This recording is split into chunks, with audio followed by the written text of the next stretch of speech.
Hi, I'm Ben from Impact Subsea, and in this video, we're looking at a change to seaView from version 3.2 onwards. In earlier versions of seaView, when you first ran the application or ran seaView itself, you'd have all the applications shown on the left-hand side, you'd have any devices found in the middle, and on the right-hand side of the screen, you'd have your communications area with all the COM ports and network ports that your computer has. From seaView 3.2 onwards, we've taken the right-hand tab and we've moved it down to the lower part of the screen, so all communication settings now sit underneath the Devices tab. The Devices area and the Apps area are still exactly as previous versions of seaView. So to look at the new communications area, you'll find it in the lower part of the screen. You'll find the comms area is divided into tabs, so you've got a System Ports tab, Serial over LAN tab, a Network tab, and a Monitor tab. We'll start off by looking at the System Ports tab. So any communication port connected to your computer or laptop will show up here. In this particular example, this setup has two COM ports and they're showing up as COM3 and COM4. If we had further COM ports, they'd show up in the rows below this. You can search any of the COM ports for a device by clicking the Search Ports for Devices button. As you can see here, when that's clicked, it opens the ports, searches them at every known baud rate for any Impact Subsea devices, and then closes the port. In this example, there's nothing currently connected, so no devices have been found. If we go ahead and connect up a device, so in this case, I've got an ISS360 Sonar, I can just plug that straight in, it'll get power and comms into COM port 4. So you can feel the sonar buzzing, so it's homing, and that's now powered up. So if we go back and do a search, global search of all the COM ports, instantly you'll find it sees the ISS360 Sonar, it's connected to COM4, RS232 comms, and 115/200 baud rate. You're also presented with the serial number and the firmware version in the devices tile. Double clicking on that tile will take you into the ISS360 app, and the sonar will automatically start running. So we can see COM4 is sitting open. We can also see that the sonar is connected to it and actually lets you know the serial number of the sonar and how it's connected. This can be quite useful if you have a number of devices connected. If you don't want to do a global search of the COM ports, you can also do a per COM port search by clicking the search button on that COM port row. For example, if I go into COM3, I click that button, I get a little window pops up, and in here I can tell it which baud rates I want to search for. If I want to search all baud rates, only specific baud rates, what timeout to use, so how long it should wait for a response from the sensors. By default, it's set to 250 milliseconds.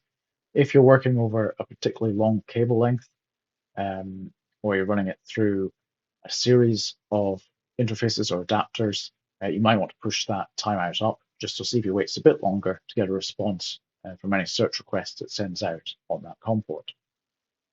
You can then tell seaView what to look for, whether it's looking for Impact Subsea sensors or whether you're looking for NEMA devices, such as maybe a GPS input. If searching for Impact Subsea sensors, you can tell it which sensor you're searching for. By default, if you leave that set to any, it'll just search for every possible sensor that could be connected. You can also enter in the serial number of the specific sensor that you want to find. In general, if you have one sensor connected to one COM port, you don't need to do this.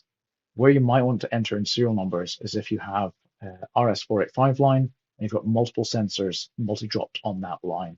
So if you had 3 altimeters, for example, you'd enter in the altimeter serial number, the first one, discover, it'll find that altimeter, then enter the serial number of the second altimeter, discover, it'll find that altimeter, and so on.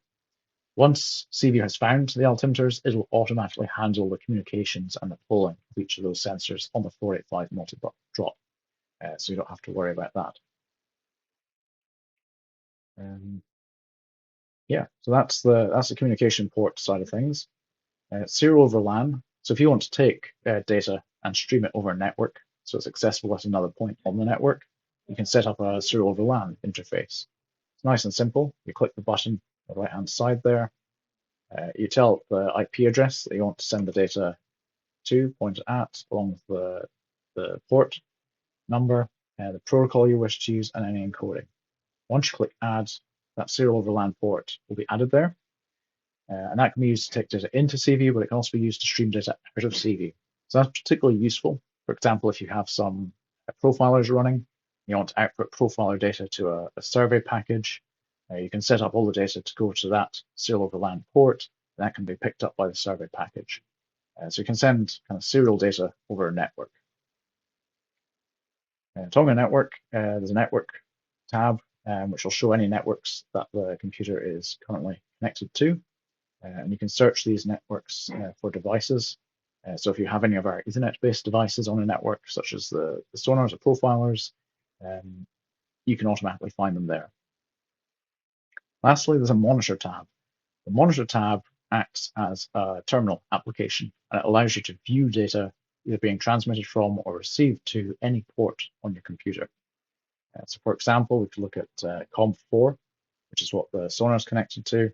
If you click play, it'll access that port, and it'll show you any data coming in and out of that port. You can play it, and you can pause it if you want to pause the data flow. Now, the sonar itself speaks to seaView via a binary protocol, so there's not really any data for us to look at there. But if you had another sensor outputting pure ASCII data, you'd see the ASCII data coming in, you can check it, and if you're forwarding it onto another port, you can check that port, and you can track the data all the way through the system. So that's the update for seaView 3.2 onwards, and that's the change in the communications panel.